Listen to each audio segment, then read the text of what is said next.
എൻ്റെ പേര് സാവിയോ. ഞാൻ ചൈനയിൽ MBBS പഠിച്ച ആളാണ്. ഇപ്പോൾ മമ്മി പറഞ്ഞ പോലെ ഞാൻ 3ാമത്തെ വട്ടം പരീക്ഷ ചെയ്തിട്ടാണ് പാസ്സാവുന്നത്. ആദ്യത്തെ 2 തവണയും പരീക്ഷ ഭയങ്കര എളുപ്പമായിരുന്നു. എങ്ങനെയാണ് തോറ്റുപോയി. 3ാമത്തെ വട്ടം എഴുതുമ്പോൾ നമ്മൾ സ്പെഷ്യാലിറ്റി എക്സാമിന് ഒക്കെ MDക്കൊക്കെ എഴുതുന്ന ഒരു എക്സാമിൻ്റെ ഒരു ടഫ്നെസ് ആയിരുന്നു. പക്ഷേ മമ്മിയുടെ പ്രാർത്ഥനയും ഞാൻ ഡിസംബർ 10-ാം തീയതി ഞാനൊരു കോച്ചിങ്ങിന് പോയിട്ടുണ്ടായിരുന്നു. അപ്പോൾ കണ്ണൂരായിരുന്നു കോച്ചിങ്ങിൻ്റെ ഇടയ്ക്ക് ഞാൻ ഡിസംബർ 10-ാം തീയതി ഞാൻ വീട്ടിൽ വന്നു. വീട്ടിൽ നിന്ന് പഠിക്കാൻ തീരുമാനിച്ചു.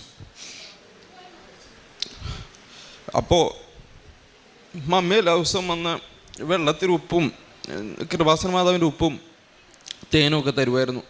അപ്പം അങ്ങനെ ഞാൻ കഴിഞ്ഞ 4 മാസം പഠിച്ചതിനേക്കാട്ടിലും ഒത്തിരി കൂടുതൽ വീട്ടിൽ നിന്ന് പഠിക്കാൻ പറ്റി.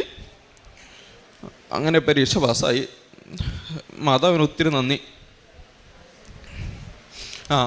എക്സാമിൻ്റെ സമയത്ത് നമുക്ക് ഈ കാശ് രൂപ ഒന്നും കൊണ്ടുപോകാനൊക്കത്തില്ല.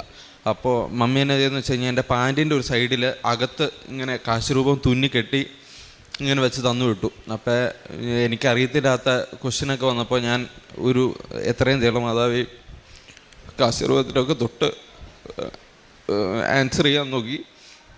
ഇങ്ങനെ തന്നെ ചെയ്തത്. അപ്പോൾ എനിക്ക് എന്തായാലും പാസ്സായി. മാതാവിന് ഒത്തിരി നന്ദി. മാതാവ്